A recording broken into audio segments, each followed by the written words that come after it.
जय हिंद सबको।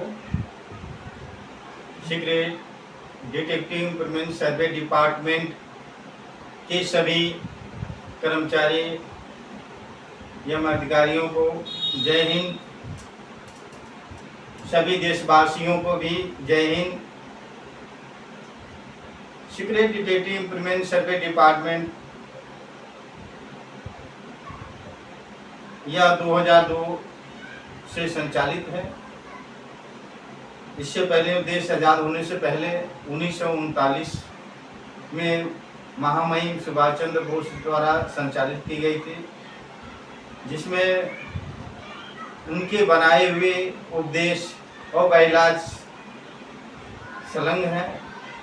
और मैं सभी देशवासियों से कहना चाहूँगा और शासन प्रशासन से भी आग्रह करूँगा कि हमारे देश में बढ़ती भ्रष्टाचार एवं शोषण को दूर करने के लिए गृह मंत्रालय एवं भारत सरकार, सुप्रीम कोर्ट और हाई कोर्ट से आग्रह करूंगा कि जिस तरह पुलिस चार्जशीट बनाती है उसमें डिटेक्टिव एजेंसी की जरूरत पड़ती है, जिसमें हमारे बहुत से भी स्वतंत्र सेनानी, कुछ वरिष्ठ अधिकारी बहुत दिन से लड़ते आ रहे हैं कि जो कि हमारे देश में केसें पेंडिंग पड़ती जा रही हैं और न्याय बहुत देरी से मिल रही है। चार्जशीट जो तैयार होती हैं सही सुविधा से नहीं मिल पाती हैं। उसमें जिस तरह आज विदेशों में डिटेक्टिव एजेंसी ही चार्जशीट तैयार करती है, पुलिस केस लगाती है, मैं डिटेक्टिव एजेंसी ही कार्य करती है और उस चार्जशीट को खोजकर हर थाने वाले डिटेक्टिव एजेंसी को देते हैं, ये केस हमारी है, और उसकी रिपोर्ट बनाकर चार्जशीट तैयार करना है, जिससे हमारे देश में शीघ्र ही शीघ्र सबको न्याय मिल सके, देरी न हो न्याय में।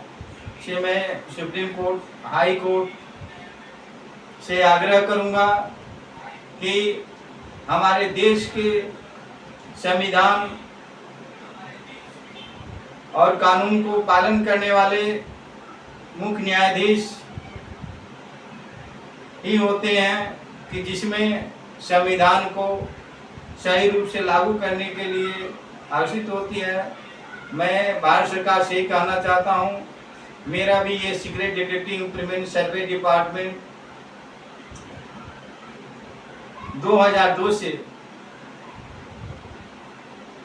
कड़ी मेहनत करते हुए आगे बढ़ी है और भारत सरकार से आग्रह करूंगा, हमारे में 42,000 लोगों ने इसमें सहभागिता दिए हैं और पूरे देश में कार्य करते आए हैं। मैं यही कहना चाहूँगा कि इस डिपार्टमेंट को सरकारी करें और जो मद है 23 साल तक लोगों को परमानेंट करें। भारत के संविधान में लिखा है कि जो भी संस्था सामाजिक सेवा उत्थान करता है उसको भारत सरकार राजपत्रित करती है, अधिकार करती है, देती है, मान्यता प्रदान करती है। मैं भारत सरकार को पार्लियामेंट से भी कहूँगा कि आप लोग इस देश को विकसित बनाना चाहते हैं, भ्रष्टाचार और शोषण को दूर करना चाहते हैं, तो हमारे सीक्रेट डिटेक्टिव इंफॉर्मेशन सर्वे डिपार्टमेंट महामहिम नेताजी सुभाष चंद्र बोस जी द्वारा बनाए गए इस संस्था को लागू करें, जिससे गरीब असहाय लोगों को उचित न्याय मिल सके, संपूर्ण भारत से भ्रष्टाचार और शोषण दूर हो जाए। यह कानून संविधान हमारी मदद करें। मैं महामहिम महोदय, राष्ट्रपति महोदय से भी कहूँगा कि आप इस हमारे सीक्रेट डिटेक्टिव इंफॉर्मेशन सर्वे डिपार्टमेंट आपको भी बार बार आग्रह 2002 से करती आई है, करते डिपार्टमेंट हमेशा सूचना देते आई है, तो मैं यही चाहूँगा कि आप हमारे जहाँ भी हमारा पत्र है इस सीक्रेट डिटेक्टिव सर्वे डिपार्टमेंट्स के नाम से सर्च करके देखें कि आपके हर विभाग में हमारा पत्र 2002 से संचालित जारी की गई। सुप्रीम कोर्ट से भी नोटरी टेजरी चालान भी किया गया अधिकार के मांग के लिए। तो मैं यही कहना चाहता हूँ कि भारत सरकार से कि हमारे डिपार्टमेंट को शीघ्र ही शीघ्र मदद करें, और जो मैंने विभाग के कर्मचारियों को सैलरी पैकेज देने के प्रावधान तैयार की गई है, शीघ्र ही शीघ्र उनकी सैलरी पैकेज बॉन्ड जो प्रदान की गई है उनको सैलरी पूर्ति करें हैं। इसलिए कि हमारे सीक्रेट सर्वे डिपार्टमेंट भारत सरकार के ही अंतर्गत में काम करती आई है। कहा गया है कि हमारे देश में मंदिरों के नाम से, मस्जिदों के नाम से सरकारी कर दी जा रही है, सारे गवर्नमेंटेड कर अपने अधिकार की जा रही है। हमारे ये भी डिपार्टमेंट ट्रस्ट है, और उसी तरह उसी कानून संविधान में हमारा भी ट्रस्ट है। मैं भारत सरकार से यही आग्रह करूंगा, उसी के तहत से आप लोग हमारे डिपार्टमेंट को राजपत्रित प्रदान करें, अधिकार प्रदान करें, बजट प्रदान करें, या अपने लोगों को अपने मतलब के लिए लोगों ने अनेक अनुदान प्रदान करते हैं। मैं भारत सरकार के सभी राज्यों से भी गुजारिश करूंगा कि आप लोग हमारे सीक्रेट डिटेक्टिव सर्वे डिपार्टमेंट को आगे बढ़ाने के लिए मदद करें, आगे आएं। मैं ये कहना चाहता हूं, भारत सरकार के पहले ट्रस्टों में, संस्थाओं में बड़े बड़े कंपनियां मदद करती थी। आज भारत सरकार ऐसी बना दी कानून की जीएसटी भरकर हमारे इस सामाजिक सेवा उत्थान करने के लिए कोई अनुदान प्रदान नहीं कर रहा है। इस समय लोगों ने मंदिरों मस्जिदों में अनेकों धर्मों में दान देते हैं, मगर सामाजिक उत्थान करने के लिए, देश हित के काम करने के लिए कोई अनुदान प्रदान नहीं कर रहे हैं। मैं ये कहना चाहता हूँ, जितने देश में कंपनियां हैं, लिमिटेड हो या प्राइवेट हो, सारे कंपनियों का आग्रह करूंगा कि आप लोग निष्पक्ष सही देश में कानून संविधान के लिए जिस तरह आप अपनी कंपनी में मेहनत कर काम करके आगे बढ़ाते हैं, जो टैक्स देते हैं, आप लोग उसी तहत में हमें भी यह अनुदान प्रदान करें कि हम भी देश के हित के लिए कार्य कर रहा हूं, जो लोगों को सैलरी पैकेज में बॉन्ड प्रदान कर सकूं, और जो हमारे कर्मचारी काम कर रहे हैं वह सुचारू रूप से काम कर सकें, उनकी किसी प्रकार की कठिनाई न हो सके। आपकी जो भी धन संपत्ति प्रदान करेंगे वो उचित जगह लोगों को सहयोग किया जा सके।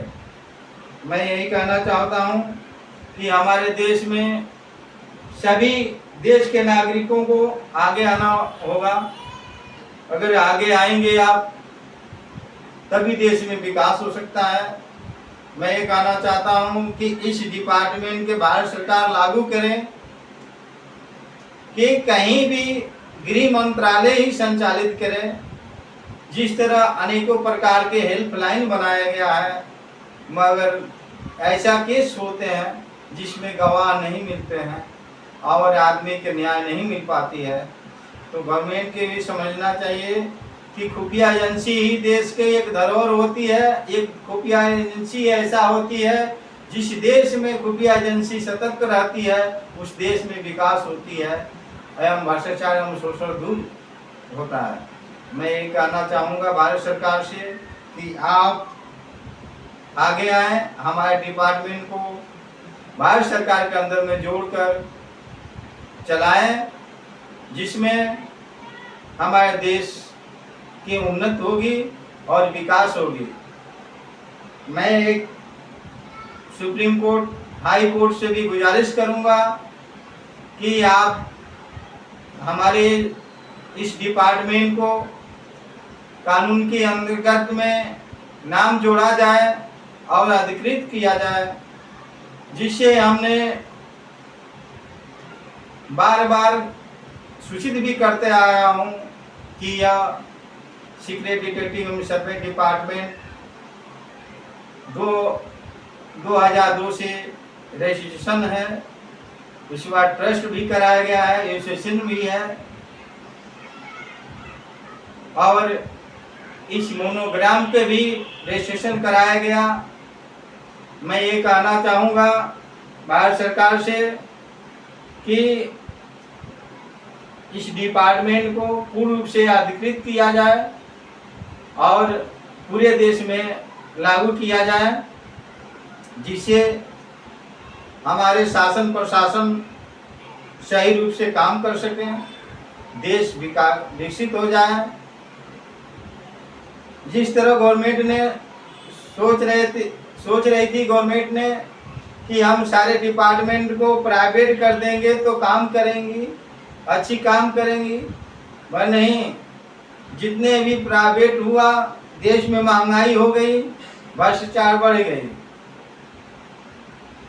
पहले अधिकारी काम करते थे, उतना भ्रष्टाचार नहीं था, या हर तरह से भ्रष्टाचार बढ़ चुकी है। कल किसी ने हमारे पास कहा कि सर, सरकारी जितने प्राइवेट स्कूलें हैं उसमें भ्रष्टाचार बढ़ती जा रही है और गवर्नमेंट स्कूलें बंद कर रही हैं, आपके क्या कहना है? मैंने कहा कि आगे मैं इस पे सोचूंगा, बताऊंगा। मैं कहना चाहता हूं उनको कि भारत सरकार को जो भी प्राइमरी स्कूलें हैं, जिस तरह प्राइवेट में स्कूल में टीचर रखे जाते हैं, भारत सरकार ने कहा था कि हर स्कूल में 10-10 में मैं 10-10 टीचर रखूंगा, प्राइवेट के रूप में ही रखूंगा, अच्छी शिक्षा देंगे। तो गवर्नमेंट को इसको सुधार करना, स्कूल नहीं बंद करना चाहिए, हर अच्छे इंग्लिश मीडियम कर देना चाहिए सारे प्राइमरी स्कूलों को। अगर हमारे प्राइमरी स्कूल अगर इंग्लिश हो जाएंगे, 1 से 5 तक बच्चे पढ़ेंगे प्राइमरी के इंग्लिश, तो सारे लोग प्राइमरी स्कूल में भागेंगे। मैं यही कहना चाहता हूँ, भारत सरकार से गुजारिश करूंगा, जिस तरह दिल्ली राज्य में हमारे देश की है, अलग अलग राज्यों में हर सरकारी स्कूलों में इंग्लिश पढ़ाई जाती है, और सिर्फ इंग्लिश अगर हिंदी और इंग्लिश अनिवार्य की जाए और सही तरह से पढ़ाया जाए, टीचर रखा जाए, तो हमारे देश में जो लोगों ने प्राइवेट खोलकर लोगों को बार बार शोषित कर रहे हैं, या एक बच्चे में पढ़ाने में लोगों को हर साल में 2.5 से 3 लाख रुपए खर्च होते हैं। वो देखने के बाद सरकार को सोचना चाहिए, जीएसटी लगाने के बाद वह एक बच्चा पढ़ाने के लिए 1 साल के लिए लोग 5 से 6 लाख रुपए खर्च कर रहे हैं। उस पर निगाह करना चाहिए कि एक विद्यालय में पढ़ने के लिए, नाम एडमिशन कराने के लिए पहले विद्यालय मांगता है आय व्यय, कि आपके आय व्यय क्या है, तो स्कूल को भी देना चाहिए कि हमारा इतने आय है, आपके व्यय क्या है, साल में स्कूल में व्यय कितने कर सकते हैं, ये चीज़ सारी जानकारी होना चाहिए कि व्यय कितने होना चाहिए, कितने नहीं होना चाहिए। मैं यही कहना चाहूँगा कि आप भारत सरकार को सतर्क रहना चाहिए कि अगर 50,000 रुपये देकर एडमिशन करा रहा है तो उसको भी व्यय देना चाहिए। 50,000 रुपये की व्यय देके वो भी खर्च है। अगर मैं सभी अभिभावकों को कहूँगा, अगर आप एडमिशन करा रहे हैं, आय व्यय कराते हैं, तो उसमें आय ऐसा होना चाहिए कि हमारे आय इतने हैं और पढ़ाई के लिए हमने 1 लाख रुपए या 2 लाख रुपए खर्च के लिए इतना विद्यालय में देते हैं, तो अभी भ्रष्टाचार बंद हो जाएगी। इसलिए एडमिशन तो हो जाती है, और 50,000 रुपये देने के बाद हर महीने पेडिकल के नाम से ठगा जाता है। हर अभिभावक परेशान है, इसलिए कि हर जगह से अभिभावक परेशान होकर चल रहे हैं। जहाँ पे अच्छी इंग्लिश मीडियम पढ़ाई चलती है वहाँ पे फीस अधिक होती है कि इंग्लिश मीडियम है। इंग्लिश के नाम पे इतनी ठगी होती है हमारे इंडिया में कि सारे लोग परेशान। तो गवर्नमेंट के अगर इंग्लिश के नाम से किया जा रहा है तो हमारे हर सरकारी विद्यालय में इंग्लिश के टीचर रखा जाए, प्राइवेट ही रखा जाए। सरकार उसके दे बहम करें और स्कूल में हर प्राइमरी स्कूल को बंद नहीं करें, अच्छी सुविधा दें, अच्छे टीचर दें, तो हमारे देश के विकास हो जाएगी। और जो विद्यालय बंद हो रही हैं वो कभी भी बंद नहीं रहेंगे। सारे लोग प्राइमरी स्कूल में ही पढ़ाने की कोशिश करेंगे और अपने बच्चों को सरकारी स्कूल में ही पढ़ाएंगे। मैं ये कहना चाहता हूँ, हमारे देश में अभी सर्वे किया जाए कि सारे 1 नंबर से शिक्षा माफिया हमारे देश में फैले हुए हैं। अगर गवर्नमेंट इस पर निगाह नहीं करेगी तो लोग पढ़ाई कर कर भी नौकरी नहीं मिलेगा, तो जो सारे लोग विकास हमारे देश में नहीं हो पाएगी। अब पढ़ाई महंगी हो जा रही है, गवर्नमेंट के दायित्व है। शिक्षा ही ऐसा चीज है कि गवर्नमेंट को फ्री करना चाहिए, शिक्षा को महत्व देना चाहिए। अच्छी स्वास्थ्य, अच्छी कानून, अच्छी शिक्षा ही स्वस्थ रहने के लिए हॉस्पिटल अच्छी होना चाहिए, सरकारी अच्छी होना चाहिए। गवर्नमेंट के 3 ही ऐसा महत्वपूर्ण चीज होना चाहिए कि हमारे देश के विकसित करने में आगे आएगी। तो मैं भारत सरकार से यही कहूँगा, पहले शिक्षा पे निगाह रखें, इसलिए कि हमारे देश में अगर सारे सरकारी विद्यालय बंद हो जाएंगे तो हमारे देश में और शिक्षा में भ्रष्टाचार बढ़ जाएगी। तो मैं भारत सरकार से कहना चाहता हूँ कि शिक्षा को अच्छी बनाने के लिए सरकारी विद्यालय और डालें और इंग्लिश मीडियम करें और हिंदी भी पढ़ाएं, संस्कृत भी पढ़ाएं, कोई नहीं, मगर पढ़ाई अच्छी होने के बाद सारे लोग सरकारी में ही अपने बच्चों को भेजेंगे। आज सारे सरकारी विद्यालय जितने हैं सिर्फ गरीब तबकों के लोग पढ़ते हैं।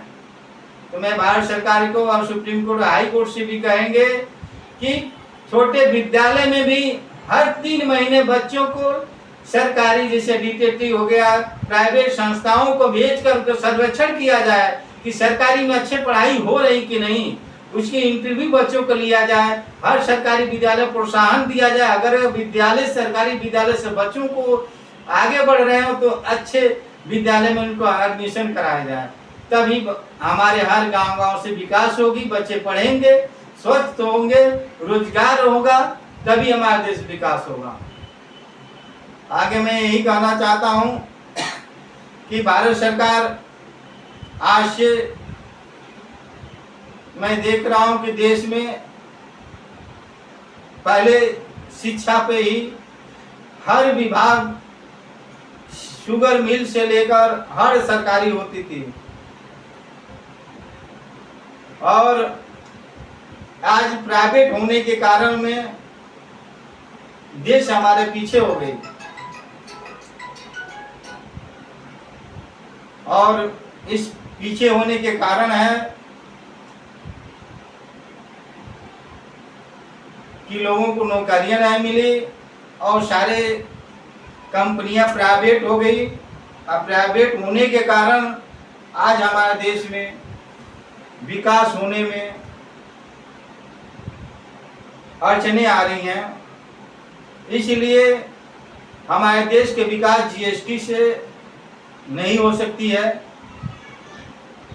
गवर्नमेंट की भी भूमिका होना चाहिए। अगर हम जीएसटी दे रहे हैं तो गवर्नमेंट की भी ऐसी कंपनी होना चाहिए अपने देश को चलाने के लिए कि वो भी कुछ अपने कर्मचारियों द्वारा, सरकार के स्वार्थ द्वारा सहभागिता होना चाहिए। जिस तरह लोगों ने एक एक कर जीएसटी देते हैं, हर कंपनियां देती हैं, तो भारत सरकार के भी कंपनी होना चाहिए। या आज सारे देश की कंपनियां महंगाई बढ़ा देती है अपने आप को, तो अगर सरकार के पास कंपनियां नहीं होगी तो हमारे देश में भी भ्रष्टाचार बढ़ती जाएगी। इंदिरा गांधी के जमाने में हमने पढ़ा था कि जितने अंग्रेजों के जमाने में जिम्मेदारी पड़ता था, किलाएं बनाए थे, अपनी राज चलाते थे, वो सरकार ने अपनी अंडर में लेकर, उसकी शुगर मिल हो चाहे कहीं भी हो, उनकी राजगढ़ी हो, सरकार ने अपने अंडर में लेकर हैंडल कर देश को चलाया।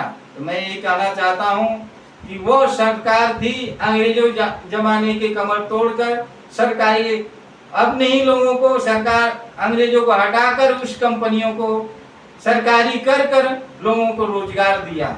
मैंने कहा था कि आज हमारे देश में शिक्षित सारे लोग हो चुके हैं, सारे भारत के लोग शिक्षित हैं, फिर भी हमारे देश में रोजगार कम है।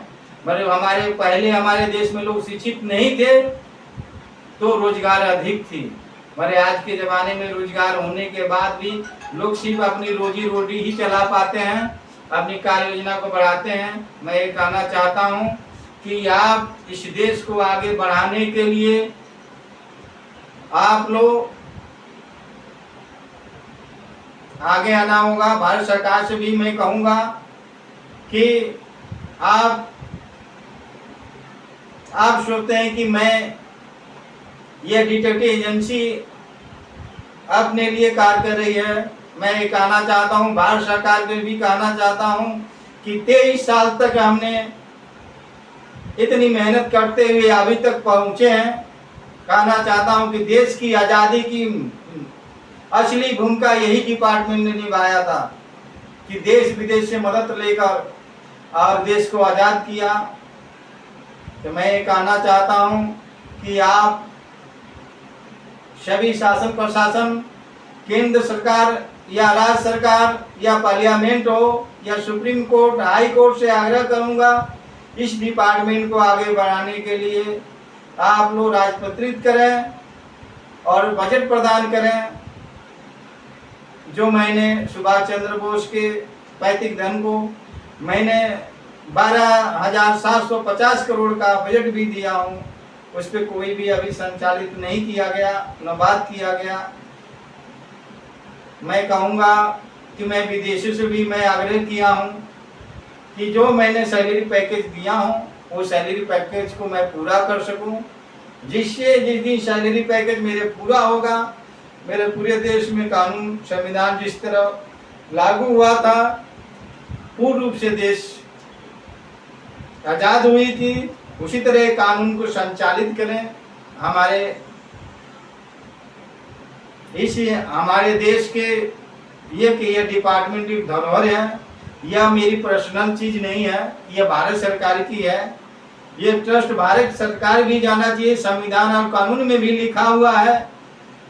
अगर हमने इस पे कोई भी संपत्ति है या देश हित में काम कर रहे हैं, यह ट्रस्ट जो होती है वो भारत सरकार की ही होती है। अगर हम करोड़ रुपए इसमें रखे हैं तो भारत सरकार की है, और जो भी काम कर रहे हैं हमारे कर्मचारी देश हित के काम कर रहे हैं, यही एक विभाग होती है कि जो देश हित के काम करता है, समाज हित में काम करता है, वही डिपार्टमेंट होता है। दुनिया में तो लाखों करोड़ों रोजगार करने वाले हैं, अंबानी हैं, उनको विभाग नहीं किया जाता है। वो देश के लिए नहीं, वो लोगों को रोजगार के लिए काम करता, अपने पैसे के कुछ अपनी रिश्वत धन संपत्ति के लिए कार्य कर रहा है। बड़े सामाजिक उत्थान में संविधान में लिखा है, जो ही समाज के हित के लिए, समाज के उत्थान के लिए काम करता है, गरीबी और असहाय के लिए काम करता है, वही कानून और संविधान है। वही है जो असहाय और गरीबों की रक्षा करता है, वही एक संविधान है जिसके लिए उचित न्याय मिल सके, उचित उसकी सुविधा मिल सके, उसकी रोजगार मिल सके, वही एक संविधान है। किसी द्वारा प्रताड़ित न हो, किसी द्वारा शोषित न हो, न शोषण हो, न भ्रष्टाचार हो, जाति पात भेदभाव न हो, सारे परे करने वाले जो विभाग होती है वही एक देश हित के काम करने के लिए सामाजिक विभाग मानी जाती है। या जो भी विभाग चली रही हैं देश में हमारे, तो देखता हूँ सारे विभाग अपनी मनमानी कर रही हैं। आज भी जो भी रोजी रोजगार के बढ़ाने के लिए, लोगों को कार्य के लिए दिया गया है, सारे जगह से ऑनलाइन भी लोग करते हैं, उसमें भी भ्रष्टाचार होती है। आज हर तरह से लोग शोषण हो रहे हैं, हर तरह से प्रताड़ित हो रहे हैं, पर कोई आगे बढ़ नहीं पाता है, कोई शिकायत नहीं कर पाते हैं। इसलिए नहीं कर पाते हैं कि अगर शिकायत भी करते हैं, उनकी समझौता करने में उनकी लाइफ भी समाप्त हो जाती है। मैं यही कहना चाहता हूँ, मैं खुद इसकी परीक्षण किया हूँ। हमारे देश के महत्वपूर्ण ब्यूरो है CBI, सेंट्रल ब्यूरो है। मैं यही कहना चाहता हूँ कि मैंने 2002 से जो रिपोर्ट जारी किया था, आज हमारे ही ग्राम न्यायालय स्थापना 2006 की 6 ग्राम न्यायालय 206 ग्राम न्यायालय का स्थापना मैंने किया था। 206 ग्राम न्यायालय के बाद हमारे देश में हमारे ही लोगों में मिलकर आरोप सिद्ध किया, जिसमें नोटिफिकेशन में आया है कि गवर्नमेंट ऑफ सेंट्रल, CBI कहती है सेंट्रल नहीं होना चाहिए, इंडिया होना चाहिए। यह फोर्ज है कागज। मैं ये कहना चाहता हूं कि आज गवर्नमेंट अगर सेंट्रल ने दिया है तो क्या लिख सकता है, ये हमारे भी नॉलेज नहीं है। मगर हमारे जो पेपर में था ग्राम न्यायालय का, गवर्नमेंट ऑफ सेंट्रल, इसी में गवर्नमेंट ने CBI ने हमारे पे केस लगाई है। मैंने ये कहना चाहता हूँ इतनी CBI को जांच करना चाहिए कि गवर्नमेंट आज भी वारंटी साल बिहार और उत्तर प्रदेश में निकाली है ग्राम न्यायालय का स्थापना करने के लिए।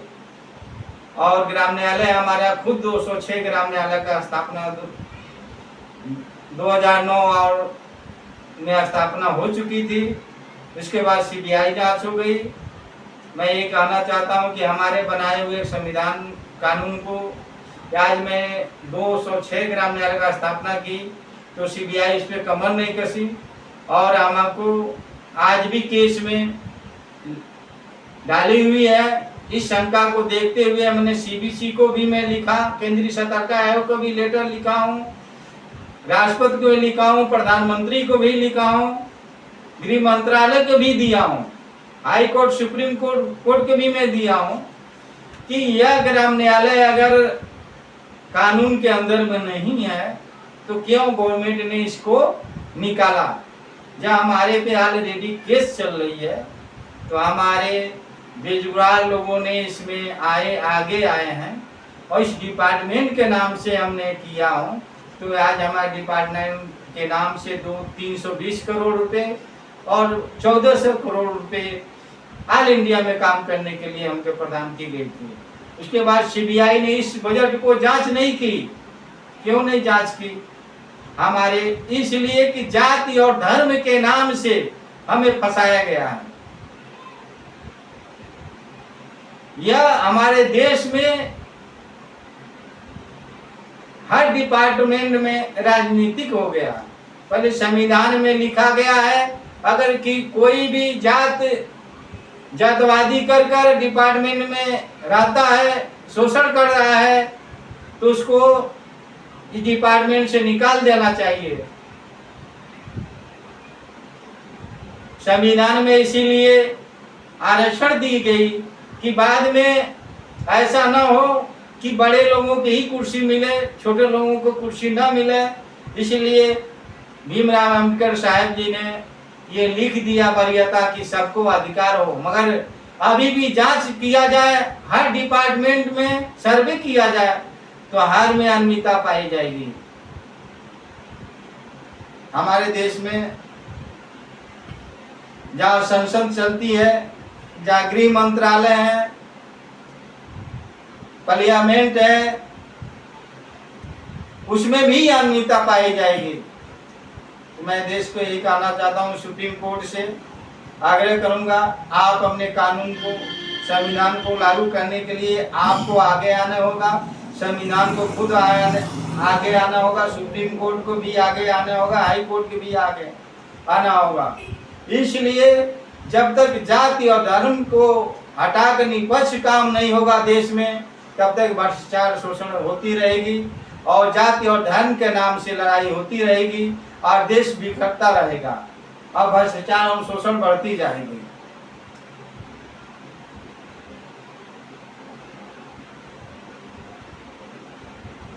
मैं कहना चाहता हूं कि कुछ हमारे देश के कमिश्नर थे और फोर्स के कर्नल भी थे, आज गृह मंत्रालय से भी 71 से यही मांग किए कि खुफिया एजेंसी के अधिकार दी जाए। कुछ ऐसे हैं हमारे देश के नौजवान भी खुफिया एजेंसी की मांग करते आए गृह मंत्रालय से कि जिस तरह विदेशों में खुफिया एजेंसी की महत्व दी जाती है, हमारे देश में भी खुफिया एजेंसी की महत्व दी जाए। हर थाने में कम से कम 5 से 6 खुफिया एजेंसी होना चाहिए, इसलिए कि जो भी केसें पेंडिंग होती है तो हर थाने वाले रिपोर्ट लगाने में असमर्थ हो जाते हैं, इसलिए उनकी सुरक्षा कार्य करने में खुद ही भाग दौड़ में रखते हैं, रिपोर्ट सही नहीं बना पाते हैं और सही रिपोर्ट नहीं लगाने के कारण में किसी नेता के दबाव में वो लोग फंसे रहते हैं, इसलिए उसके जवाब पुलिस प्रशासन नहीं लगा पाती है। तो पुलिस के कमिश्नर ही, मैं नाम बताऊंगा कि कुछ ऐसे 2 कमिश्नर हैं, हमारे देश के डीजीपी रह चुके हैं और उन्हें लड़ा था कि हर हमारे पुलिस प्रशासन में भार ज़्यादा होती है, जिसमें खुफिया एजेंसी होना चाहिए हमारे डिपार्टमेंट के रिपोर्ट चार्जशीट तैयार करने के लिए, कोर्ट में सूचित करने के लिए। रिपोर्ट गलत हो जाती है, उसमें 10-10, 20 साल तक केसें चलती हैं, इसके तुरंत ही फैसला करने के लिए खुफिया एजेंसी को आगे लेने के लिए उन्हें आग्रह किया था गृह मंत्रालय से भी। तो कुछ ऐसे हैं हमारे देश के नौजवान और देश हित में काम करने के लिए। आज भी मेरे पास रिपोर्ट आया है मोबाइल पे कि हम लोग पहले से भी मांग किए हैं उसमें, और ये मांग अच्छी है और ये खुफिया एजेंसी होना चाहिए, तभी देश के विकास होगा। आज देश में अनेकों प्रकार के सरकार ने सुविधा किया, पर हर सुविधा में भ्रष्टाचार शोषण शुरू हो जाती है। हमारे भारत सरकार से उन्होंने भी गुजारिश की है कि खुफिया एजेंसी के लाने के बाद जो भ्रष्टाचार और शोषण हो रही है वो तुरंत ही रुक जाएगी। जो लोगों की केस लड़ते लड़ते जीवन ही बीत जाती है, उनकी न्याय नहीं मिल जाती है, वह लास्ट में फाइल दबी ही दबी रह जाती है। तो मैं उनके मुताबिक उनको भी धन्यवाद देना चाहते हैं। आपने पहले भी देश आज़ाद होने से के बाद आपने तुरंत खुफिया एजेंसी के मांग किए, और मैं आपको भी धन्यवाद, हमारे वीडियो पे या मेरे यूट्यूब के द्वारा आप जानकारी भी लिए होंगे, देखे होंगे भी। मैं आपको धन्यवाद देना चाहता हूं कि आपने कुछ समय भी कर्नल भी रहकर, डीजी भी रहकर और पुलिस महानिदेशक रहकर भी आपने हाई कोर्ट और सुप्रीम कोर्ट से अधिकार की मांग किए थे कि खुफिया एजेंसी रहना चाहिए।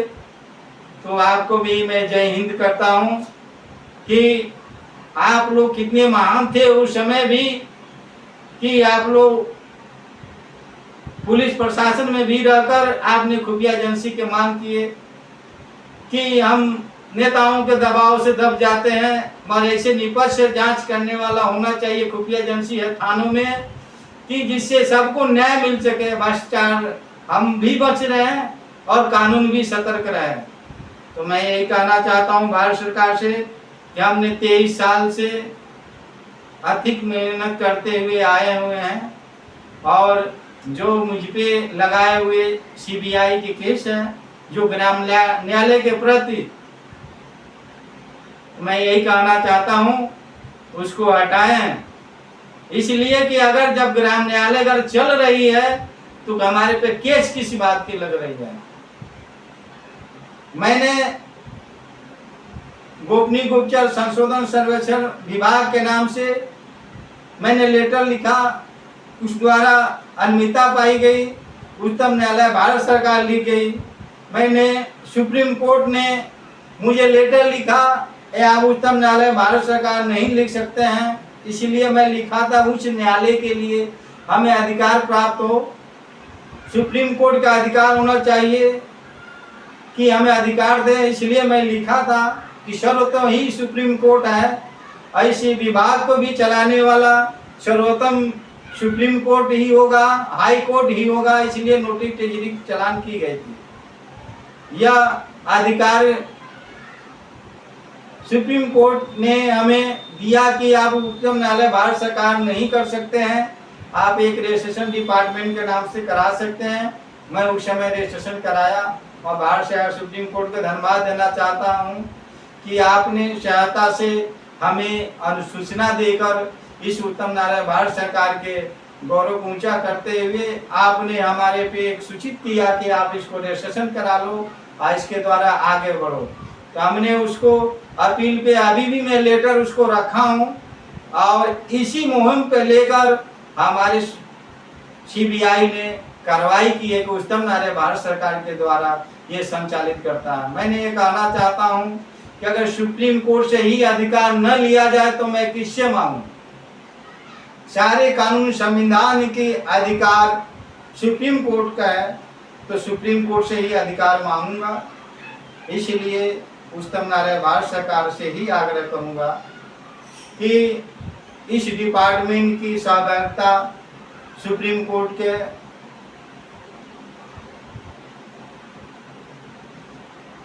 आगे आना होगा, अपूर्ण रूप से मुझे अधिकार देना होगा। मैं बार बार यही आग्रह करूंगा कि हमको हर बार शासन प्रशासन द्वारा तो कंप्लेन नहीं आया, मगर मैं कहना चाहता हूं जो भ्रष्टाचारी कर्मचारी थे वह अपनी नीति द्वारा कुछ नेताओं द्वारा मिलकर हमारे पे आरोप सिद्ध कराया गया। अगर आरोप सिद्ध कराया गया है उस आरोपी को भी उतना ही दंडित करना चाहिए कि मेरे साथ रहकर षड्यंत्र रचा है, उसको सबसे पहले उसको सजा होना चाहिए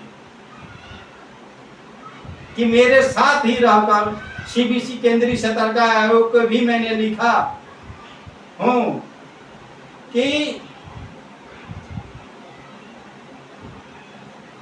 हमारे साथ रहने के बाद ही ऐसी षड्यंत्र रचा गया कि जो मेरे ऊपर इस डिपार्टमेंट को दबाने के लिए, इस विभाग को दबाने के लिए कोई भी कसर नहीं छोड़ा गया है।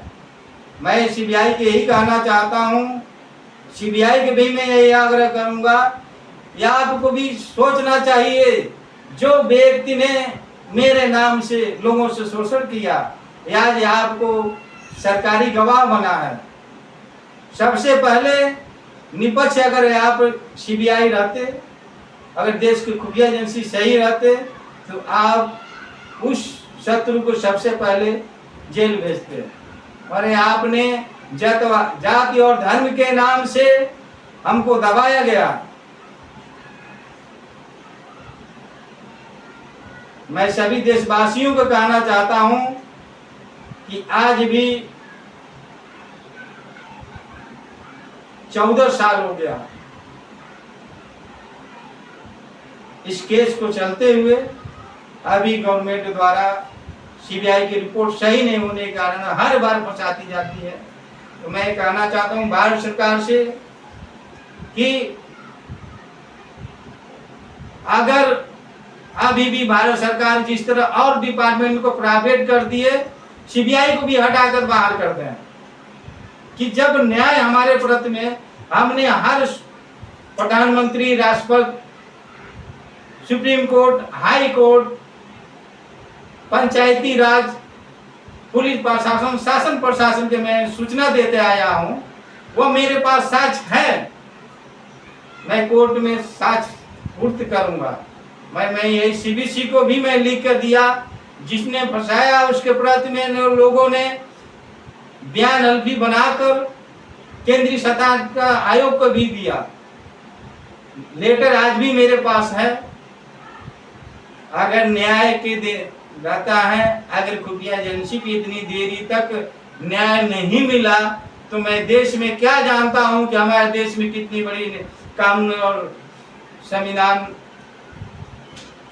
को दबाने वाले, कानून की उल्लंघन करने वाले खुद हमारे देश के शासन प्रशासन कार्य कर रही है।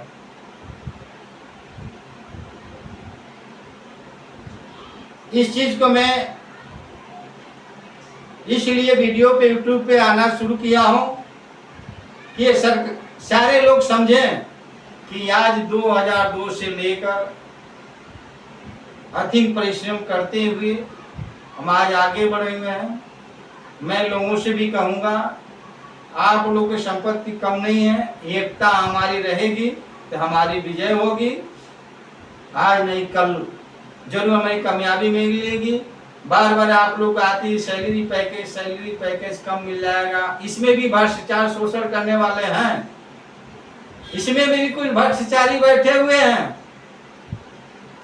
मैं इस पर जांच करके ही सैलरी पैकेज बॉन्ड प्रदान करूंगा, ऑनलाइन करूंगा, इसलिए कि अभी भी भ्रष्टाचार इसमें भ्रष्टाचारी है। मैं इसी तरह जब तक परिश्रम नहीं करूंगा, उनके लाइफ टाइम तो पैसे दे रहा हूं, तो पूरी तरह से जांच परख कर दूंगा।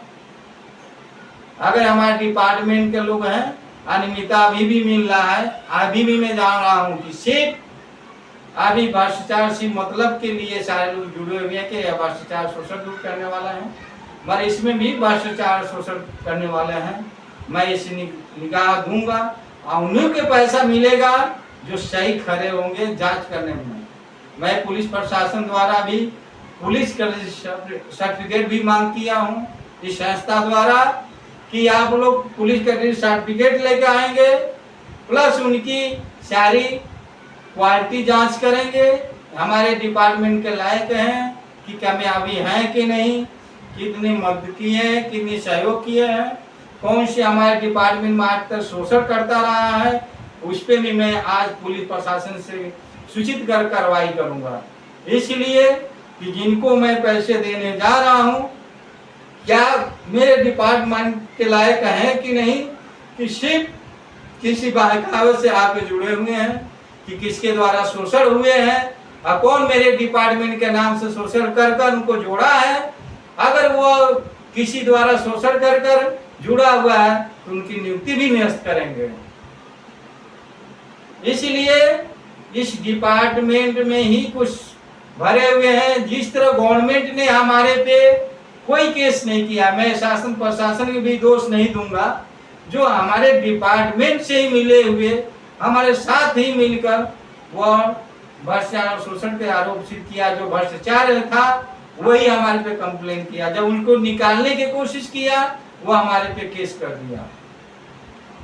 मैं सीबीआई से भी ये कहना चाहता हूं कि अगर जो हमारे पे आरोप सिद्ध किया है वो सबसे ज्यादा भ्रष्टाचारी था, जब मैंने उसको निकाला तो सीबीआई की शरण में जाता है। तो सीबीआई की भी सोचना चाहिए कि हमने जांच किया तो हमारे प्रति में कोई 1 रुपया भी भ्रष्टाचार नहीं मिला है, फिर भी क्यों हमारे पे केस लगा। आज हमारे देश के कानून संविधान हो जाएगा, अगर झूठे केस लगाए जा रहे हैं तो उसको उससे 2 गुना सजा मिलना चाहिए। तो आज भी हमारे देश में भ्रष्टाचार नहीं बढ़ सकती है। तो मैं यही कहना चाहता हूँ भारत सरकार से भी और सभी डिपार्टमेंट के अपने कर्मचारी को भी सतर्क करना चाहता हूँ, अगर जो भ्रष्टाचारी अपने डिपार्टमेंट है तो आप खुद उसके कंप्लेन करो, हमें सूचना दो कि ये हमारे को शोषण किया है, स्पर्श दो। अगर आप हमको जितना चंदा दिए हैं आपको हमारे पे इन्फॉर्मेशन है, डायरेक्ट हमारे से मिले।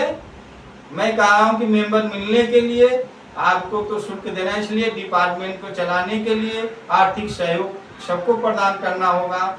अगर आप इच्छा पूर्वक आते हैं सहयोग करना तो करिएगा, अगर आप कहेंगे कि हम दबाव से आया हूँ तो आप हमारे डिपार्टमेंट में मान नहीं होगा। इसीलिए कि कई प्रक्रिया होती है, हमारे डिपार्टमेंट में आने के बाद 3 साल तक आपको मौका देती, मेंबर बनाती है, 3 साल के बाद ही आपको डिपार्टमेंट में जोड़ा जाएगा, सैलरी पैकेज की व्यवस्था हो सकते हैं।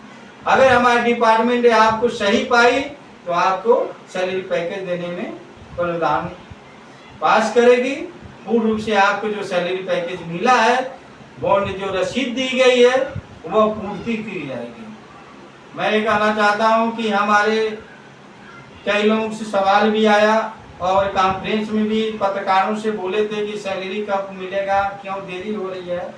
अभी हमारे सैलरी पैकेज की पूर्ति करने के लिए हर देश विदेशों से चंदा और सहयोग मांग की गई है, और अब गवर्नमेंट से भी हमने सुभाष चंद्र बोस की कुछ मेटल जमा किया हूँ, सूचना दिया हूँ। अगर गवर्नमेंट लेती है तो 12,750 करोड़ है, जिसमें हमें 300 लोगों को सैलरी पैकेज बॉन्ड देना है। तो उसमें बहुत से कम ही है कि हमारे 1,000 ही करोड़ ऐसा होगा कि लोगों तक पहुंचेगा, तो सारे लोगों को खुशहाली पहुंच जाएगी। तो मैं सारे लोगों को यही कहना चाहता हूं कि आप आकर्षित होंगे, ज्यादा उतावला होंगे तो आपने जो भी सैलरी पैकेज बॉन्ड के लिए 2 रुपया से लेकर 10 रुपया, 1,000 रुपया, 10,000 जो भी सहयोग दिए हैं, आप 15 दिन के अंदर में आप हमको कमेंट कर सकते हैं कि हमारे जो भी सहयोग दिए हैं हमको वापस चाहिए।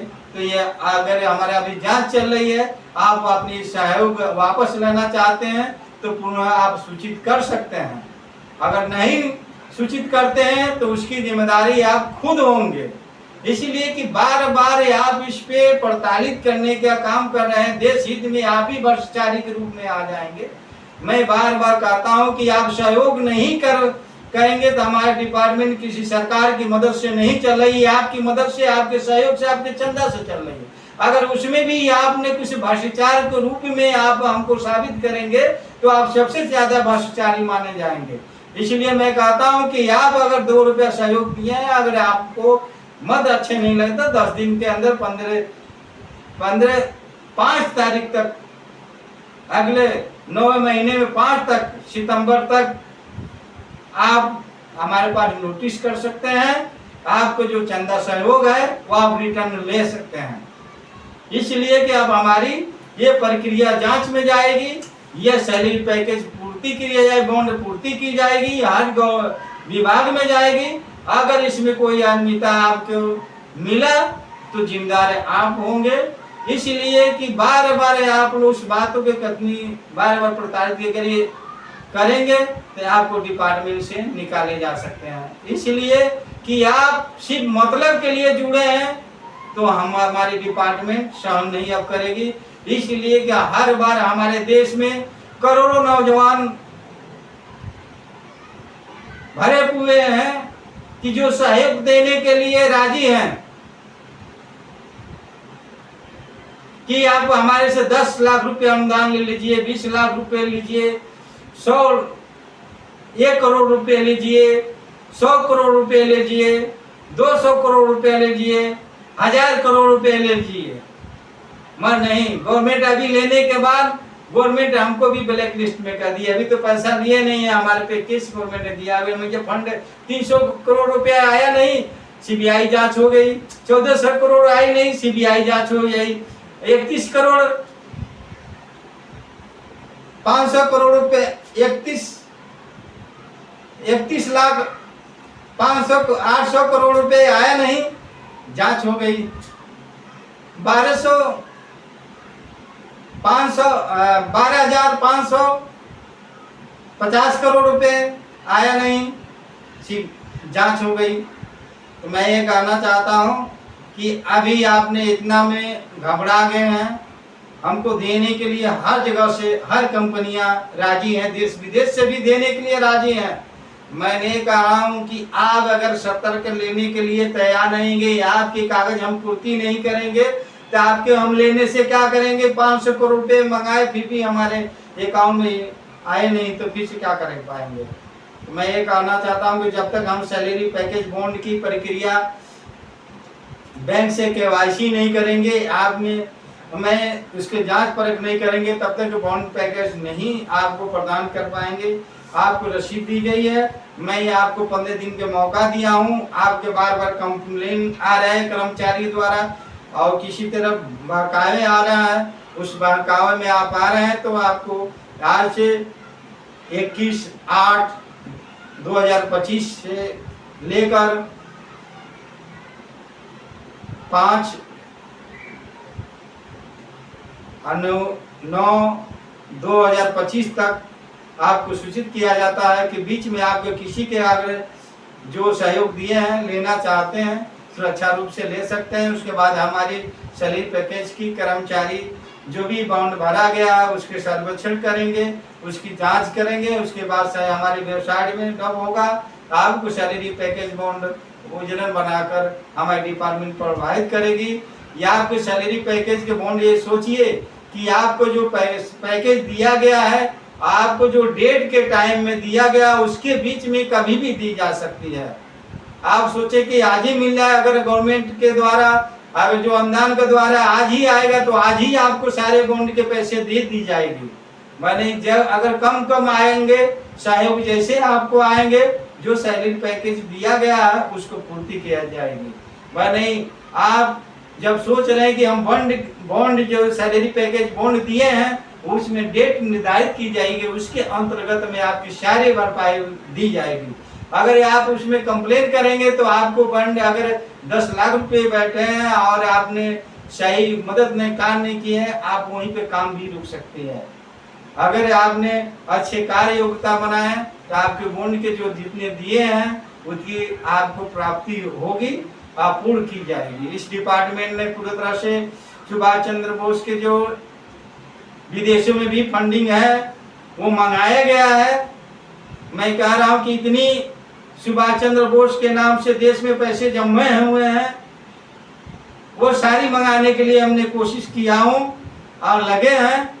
मैं हो सकता है कि हमारे डिपार्टमेंट को जो FCRA है वो FCRA चालू था, पुनः हमको स्टेट बैंक में अकाउंट खुलाना है। मैं तो इसीलिए मैं देरी हो रही है जांच करने में, डिपार्टमेंट को कर्मचारी से कहेंगे इस कारण देरी हो रहा है कि हमारे कार्य योजना में कुछ ऐसे है कि पैसे लगते हैं पर डे, आज तक अधिक से अधिक खर्च हो चुके हैं। हर महीने 5 से 6 लाख रुपए खर्च होते हैं ऑफिशियल में, कहां से आएंगे। मैं यही कहना चाहता हूं कि इसके नाम से कुछ जमीनें लेना है और इस जमीनी के लिए हमने अब कुछ मुहिम डालेंगे, कुछ कंपनियों से मदद ले मांगेंगे कि हमको जमीन लेना है। इस पूर्ति करने के लिए आपके सैलरी पैकेज के लिए हम मर रहे हैं, परेशान हैं और इस देश हित के लिए काम करने के लिए परेशान है कि कम से कम भारत सरकार इस कानून को लागू कर दें कि जिससे हमारे देश में भ्रष्टाचार और शोषण दूर हो और देश में खुशहाली रहे।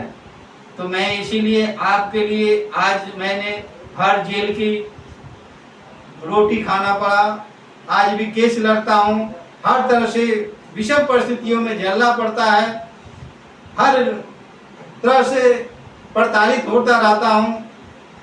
आप लोग की सहयोग से मैं आगे बढ़ा हूँ, तो आप लोग को ही रोजी रोटी देखते हुए मैं आगे आया हूँ कि आप लोग के अगर ये सैलरी पैकेज मिल जाएगी तो हमारे देश के नाम होगा, हमारे नेताजी सुभाष चंद्र बोस के नाम होगा, इस डिपार्टमेंट का नाम होगा। तो मैं सभी लोगों को, सभी साथियों को, सभी डिपार्टमेंट के कर्मचारियों को कहना चाहता हूँ, यह आपके ही बल है इस डिपार्टमेंट के, आप ही कर आधार हैं, आप आगे बढ़ें, इस डिपार्टमेंट को पूर्ण रूप से सहयोग करें। जय हिंद, जय भारत।